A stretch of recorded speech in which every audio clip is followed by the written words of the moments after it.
Okay, so this is for the City of Rochester Climate Change Resilience Plan.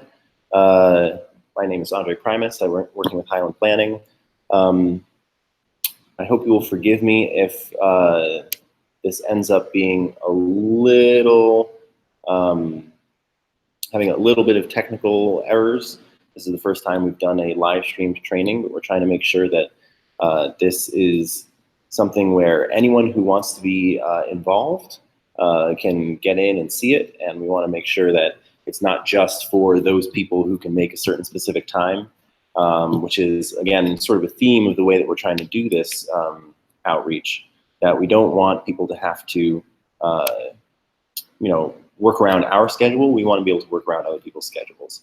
And that's one of the reasons why we're doing this meeting in a box style outreach.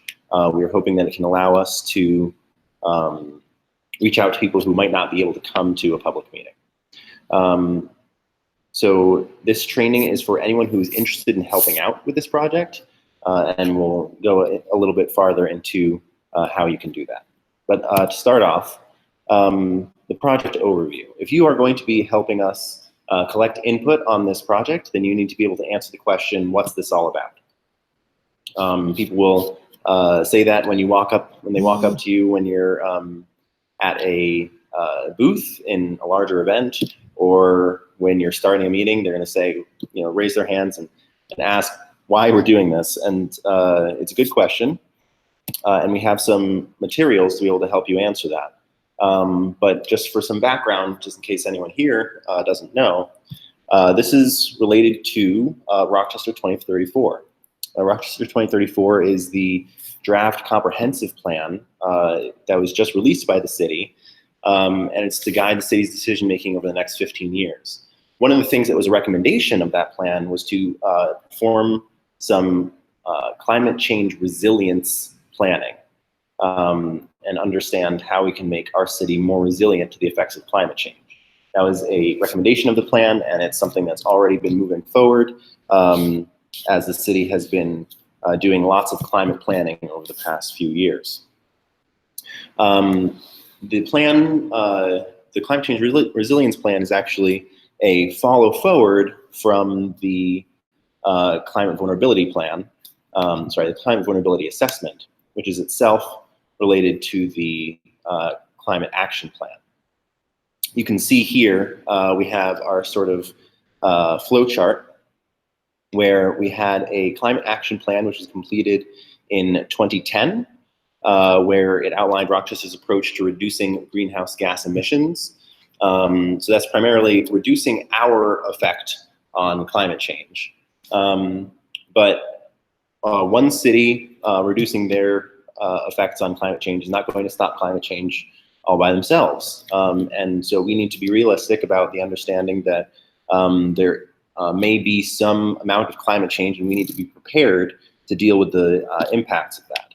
That's why in 2018, the city did a climate vulnerability assessment where they tried to understand what parts of our infrastructure, what parts of our natural resources, what parts of our socioeconomic resources are most in danger of negative effects from climate change, and actually of understanding what some of the possible positive effects could be as well.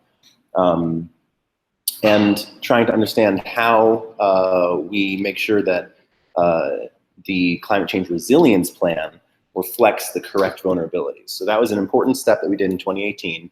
And we found some very interesting information where we learned about some of the climate impacts that we would be seeing. The projected climate conditions that we would expect are warmer winters, hotter summers, more short droughts in the summer, more heat waves, more annual rainfall, more frequent extreme weather events. You can see a sort of map of the region here on this slide, which just shows that by mid-century, by 2050, the temperatures and the precipitation could have increased significantly by 6 or 7% respectively. So this is information that you're going to have to have a little bit of a hold of when you're going out and talking to people. You don't need to know every single detail, but it is an important thing to understand the basics. We are going to be facing climate change in Rochester. Our best guess is that it's going to be in the range of that 6% increase in, 6-degree increase in heat, or 7% increase in precipitation. And that the effects that might have are increase in pollen production, increased demand for water, depletion of water supply, increase in public health risks, especially for the elderly, children, pregnant women.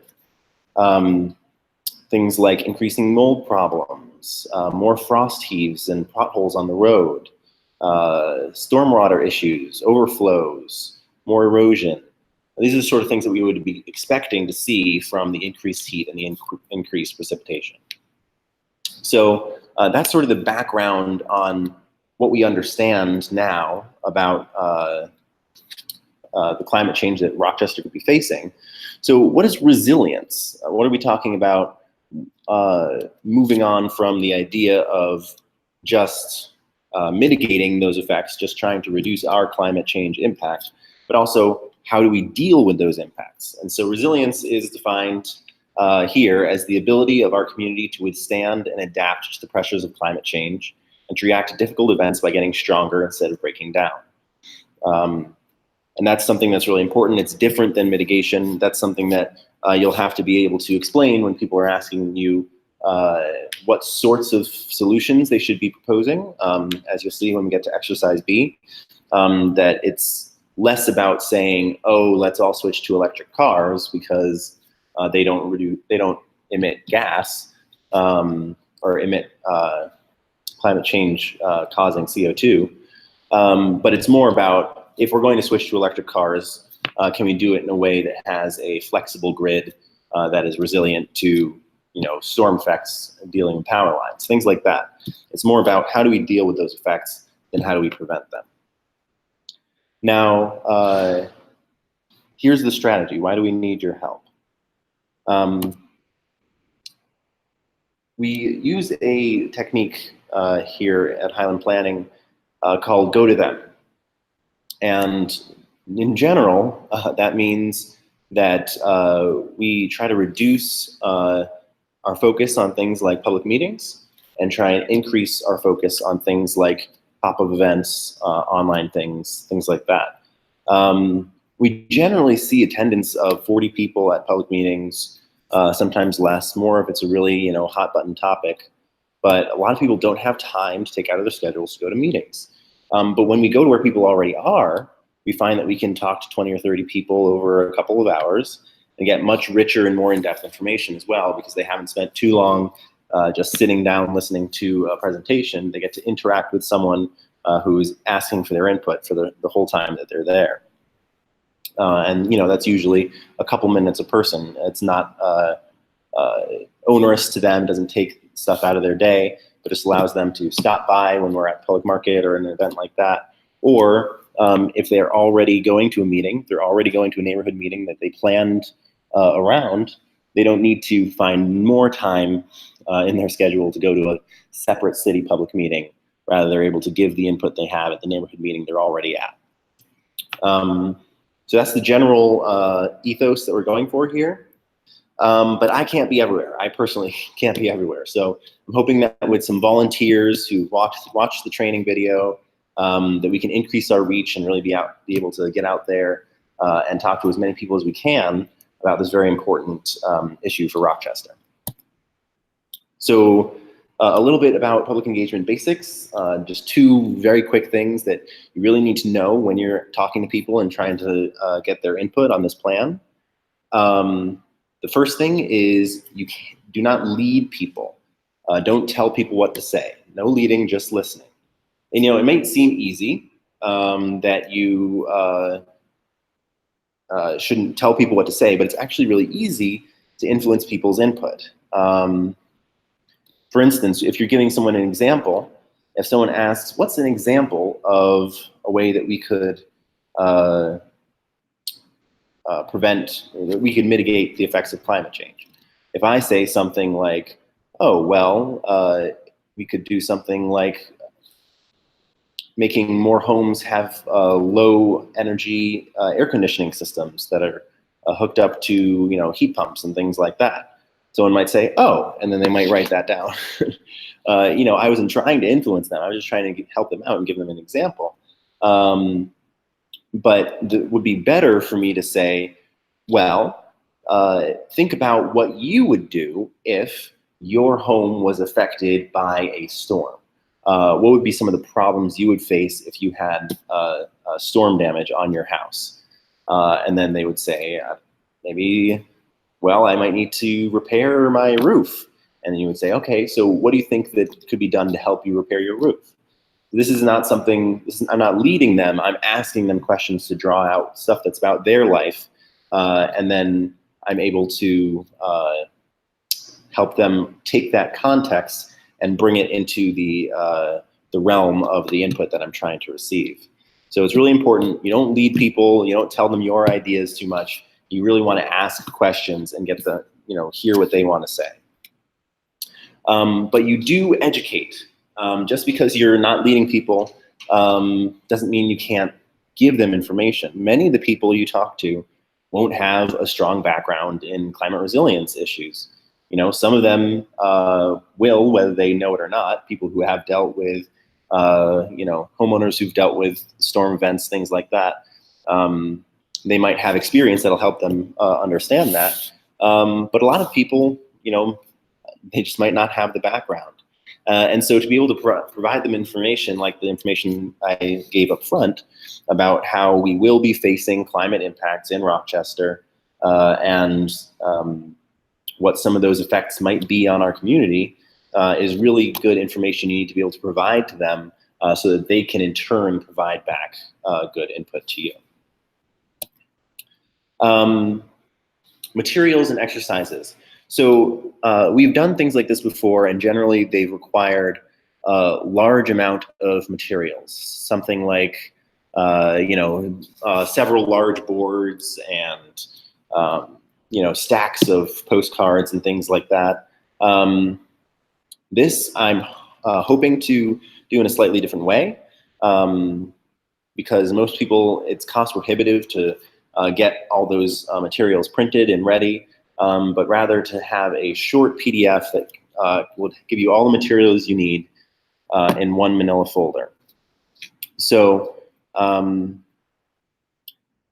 first thing that we'll have in the folder is the background information. I'm actually going to switch over here to the other PDF. And I'm going to show you what this looks like. Let me zoom out just a little bit. So this is the Meeting in a Box PDF. This is something that will be available to you to download. Anyone can go to the City of Rochester webpage and email the contact and request this PDF. Or I am hoping that we can actually have the PDF posted there. We'll see how that goes. But the idea is that this will be easy to get. It has a front page, which just lets you know what it is. It has a host guide, which will show you what you should do, invite some people to your meeting, remind them to come to your meeting, set up the area, then you facilitate the meeting or the pop-up. And then you return the emails to me. So you see it's got clear instructions here. It's got a meeting agenda, and then it has 3 sets of materials for you to use. So the first is the presentation, okay? So the presentation is a background information presentation with 4 slides. So if your meeting venue has a projection or a screen or something like that, some sort of projection device, then you can actually take these 4 slides and put the PDFs up on the screen and scroll through them like it was a PowerPoint presentation and give people the information. If you don't have that capability, you can just print them out and staple them together into a little packet of 4 pages and hand those around. Or if you're at a pop-up station, you can print the 4 pages as a packet to let people see, or you can lay the 4 pages out on the table or tape them to a board. Or if you want, if you have the money, you can print it out on 4 large boards. So there's many different ways you can present this information. But it's the same 4 slides in any case. Here's slide 1, talks about what the climate change resilience plan is and how it relates. I showed you this a little earlier. Here's slide 2, some of the climate impacts. And slide 3, what the changing conditions will be. And slide 4 is just the difference between resilience and mitigation, as we talked about earlier. So 4 simple pieces of background information that, again, you can either present as a presentation, if that's the kind of thing that you like to do, or just hand it out as a packet and have people look through it so they have the background information when they're at your meeting. After you get them through the background information, whether that be as the first section of a meeting, walking them through the background information, or if you are at a pop-up table, you have someone come up to you and you just let them, you point out to them the background information when they ask you, what are you doing, what are you asking about? Then you would ask everyone to do exercise A. Exercise A is very simple. We have developed 13 goals in 3 categories. Category of natural resources has 4 goals. Infrastructure has 5 goals, and socioeconomic resources has 5 goals. So there are pages like this inside the meeting in a box. All you need to do is print out those 3 pages, staple them together, and pass them around the group at your meeting. Ask each person to put check marks under the goals that they think are most important. Generally, I'll give each person 3 check marks, sometimes 5 if it's a smaller group. It depends how large your group is, but as long as everyone has the same amount, it should be fine. Now, when I tell people you have 5 check marks, I tell them you can either put all 5 check marks on one question, or, it's not question, on one goal, or 5 different goals each get 1, or 3 on one and 2 on another. You can distribute them any way you like. And at the end, we're going to count up which goals have the most check marks. And so you would pass it around your small group, and everyone would put their check marks down. And then the facilitator of the meeting will use this worksheet to add up the total number of check marks for each goal. So, simple math, just addition, shouldn't be too hard. And once you do that, you should be able to see what the top 3 goals are as according to your group. What do they think is the most important? For a taste of what some of these goals are, something like natural resources has maintain and protect water resources. Something like infrastructure has ensure land use regulations and building standards prepare Rochester for the next century. And something like socioeconomic resources has invest in workforce development and job creation aligned with future industry and economic conditions. So, different groups, depending on who you're talking to, will find different things important. And so again, if you're in a small group, you'll pass this around and be able to check these boxes, put in these check marks, and then you'll determine which are the group's favorite goals. You'll have 3 goals that are the 3 favorites for the group. If you are doing a pop-up and someone is just walking by, you can ask them to check their 3 favorite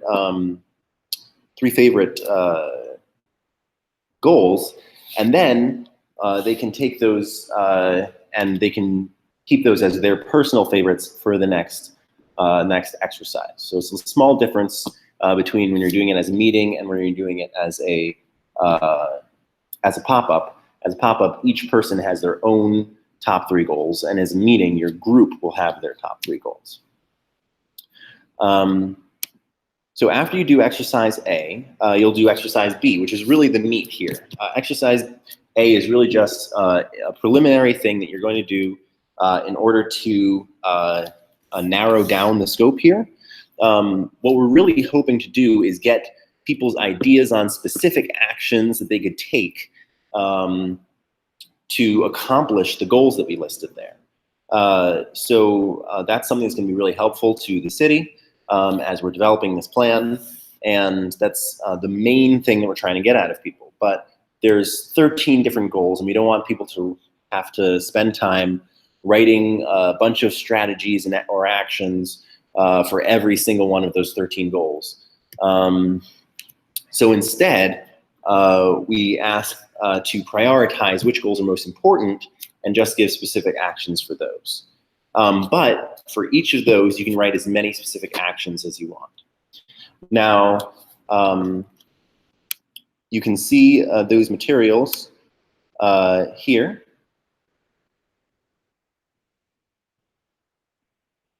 So there will be a worksheet for the meeting, for each small group at the meeting, where they can write what is the first goal your team selected and what strategies should be undertaken to accomplish this goal. Again, strategies are specific actions. So the example that's provided here is if a goal that you selected was engage and educate the community on climate change and its implications for the future of Rochester, then an example of a specific action would be introduce school programs to educate children about climate change impacts and preparedness. So something, a specific thing that someone can do, whereas the goal language is engage and educate the community. It's an in general thing. The specific action is introduce school programs. And that's the sort of thing that we want to hear from you and from the people that you're working with. So if you're in a meeting, you'll just be able to pass around this worksheet and you can have one facilitator write, or you can have multiple people write, but just discuss as a group what strategies should be used to accomplish the goals that you've selected in exercise 1. Write those down, and it's as simple as that. If you are running a pop-up, you see here that we have a pop-up worksheet that you can cut in half.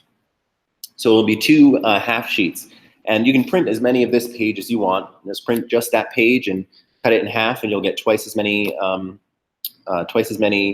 worksheets as pages you printed.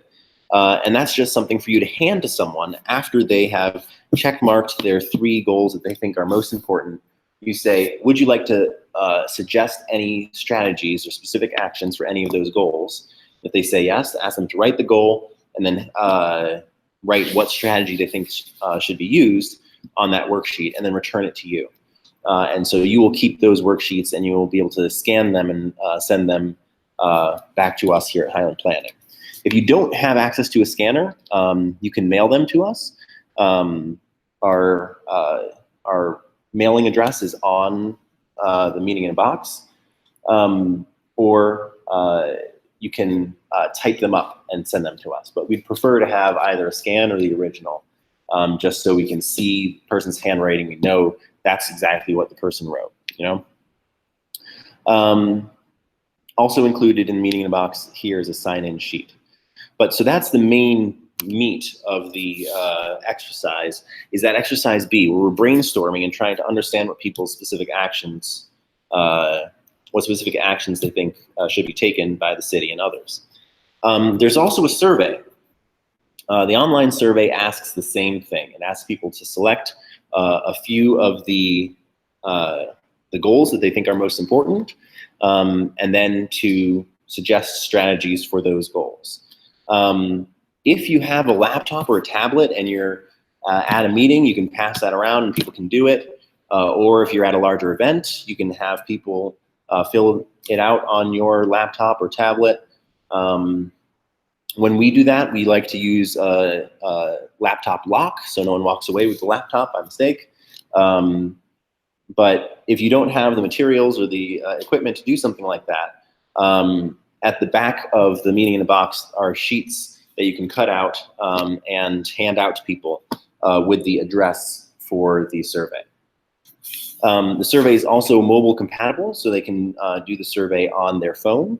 So if someone wants to do the survey with you right there, and you want to help them out, you can do that just by having them go in their phone's browser to the URL that's on the quarter sheet. Logistics. As far as a meeting, just two quick things. It's often simplest to piggyback on a meeting you're already planning on having. Upcoming board meeting, upcoming neighborhood meeting,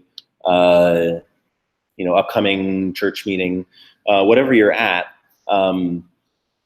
These exercises can be done relatively quickly. And so just putting them on the agenda and doing that at the meeting you're already having and people are already going to is great.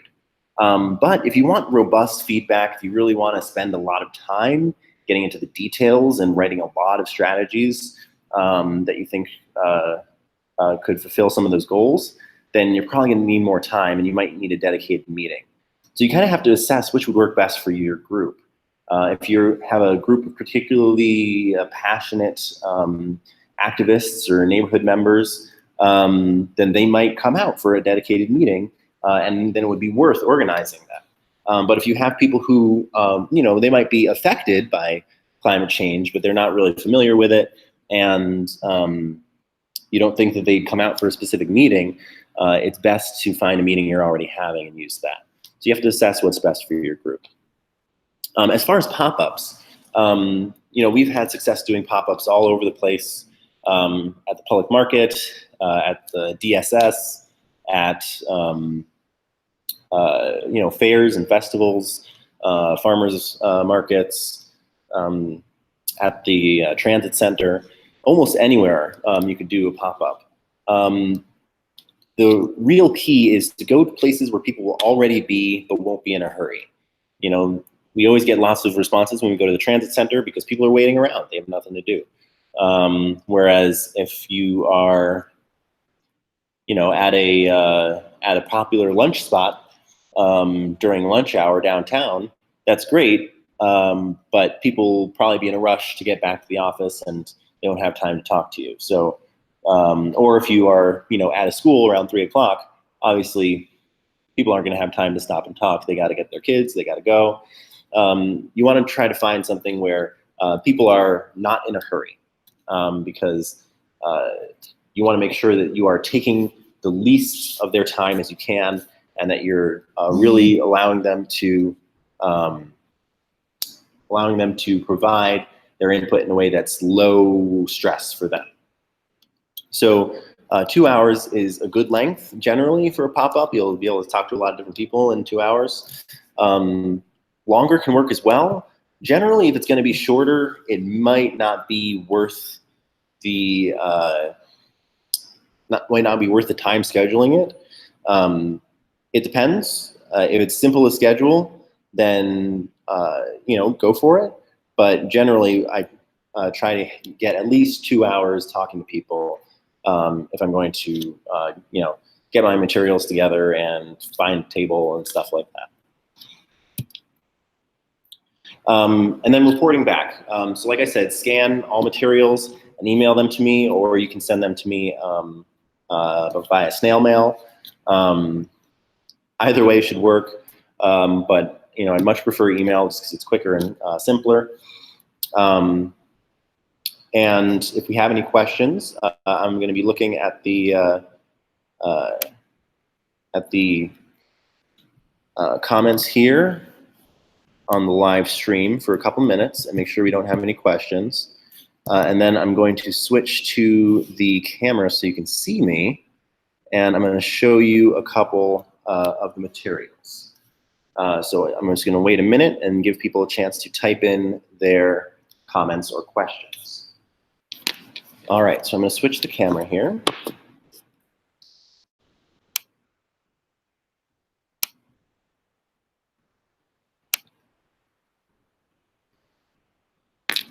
Hi, everyone. Okay, so I just want to show you the meeting box materials here. Let's turn it so we don't get the scary tunnel effect there. All right. It's a small 15-page PDF. Shouldn't be too expensive to print. You can see we've got the header page there. Let me just show you the main aspects of it here. Here are the presentation slides. Again, like I said, you can just print these as 4 separate pages or 2 pages with printing back to back. And staple those together, and that's a great handout to pass around during your meeting. In general, most of these materials, I would say don't print back to back if you're going to do a pop-up, because if you want to do a pop-up, it can be nice to lay out these 4 in a larger square and put them out on the table like that, which you can't do if they're printed back to back. So just print it, individual pages, and that should help you out. Here is the checklist that the facilitator will use during exercise A to count up how many of each, how many votes each goal gets. And here are the 3 goals, 3 goal sections. Again, I recommend you print these single-sided, staple them together into a separate packet to the informational packet. These you might want more of. You might want, 1 per every couple of people so people can pass them around. This, you only need 1 per group. Each group should be around 5 to 10 people. So if you have 30 people, you might have 3 groups. If you have 8 people, it might just 1 group. But in order to simplify counting, you want 1 of these per group. You pass it around, and each person puts their check marks under the goal that they think is most important. Then the facilitator gets that back, and they add up the results right here. So you don't need to print too many of these for any particular event. Again, if you're going to be doing them at a pop-up event, print them out single-sided so you can lay them out flat on the table, and people can check the ones that they think are most important and then give you comments on those. It's good to bring a roll of tape if you're going to be doing a pop-up, because you don't want people shuffling these around or walking off with them, or really walking off with these either. I generally will have it all laid out on a tablecloth and just tape down those pages so they don't escape when people are trying to write on them and things like that. And that gives you a nice layout that can stay consistent throughout your pop-up event. Now, when you're doing exercise B in the meeting, again, you are probably going to want something like this. Again, 1 per group. So 1 per group of 5 to 10 people. You don't need a lot. Have just the facilitator write the group's ideas under each of the goals here. And again, this is just 3 because it's just your top 3 goals. We don't want to have people spend a bunch of time on all 13 goals. Although I suppose that is possible. You could do that if you really wanted to, but I don't suggest it. It's really best to get in-depth input on a few specific things rather than just hitting the surface on everything. And if you are doing a pop-up event, here's the format. You see that you can just cut it right in the middle, and then you'll have 2 half sheets, and you'll use those half sheets. You'll hand them to the person who you're working with and ask them to fill it out. You'll have to bring a pen, have pens on the table, and make sure you have enough pens. If you're expecting that you're going to have a group of people all asking at once, trying to give their input at once, like at something like the public market, then you're going to want to have a lot of pens. But generally, even if you have 3, 4, that should be enough for most pop-ups, because you're not going to be talking to more than that amount of people at once. It's good to have this sign-in sheet that has the name and the email address and the phone number, phone or email. When you send this to us, I will put these emails in a database, but they're not going to get spam or anything. That's just so that people are able to get information about other upcoming meetings and things like that. There are going to be further meetings for this project. So I just want to make sure that you're able to be clear about that. If people provide their email, they will get probably 2 or 3 emails from me max, just letting them know when the survey is available, when it's closing, and when the next meeting is. So again, that's all the materials, nothing big. I did a pop-up the other day where I put it all into one manila folder, my pen and my papers and my tape. I was able to take it all with me and get some good input. So I'm hoping that this really is a way that lots of people are able to, engage their community. Again, my email address is andre@highlandplanning.com, andre@highland-planning.com. You can, don't forget the dash, because then you'll get me. But I really encourage you to get in contact. You can also go to cityofrochester.gov/CCRP. That's Climate Change Resilience Plan, CCRP. And you'll be able to contact the city about any information you want about this. So again, thank you so much for watching. Email me if you have any questions. Email me if you'd like to get the kit and get involved. And I really appreciate everyone who took the time to watch this today. So signing off. Thanks.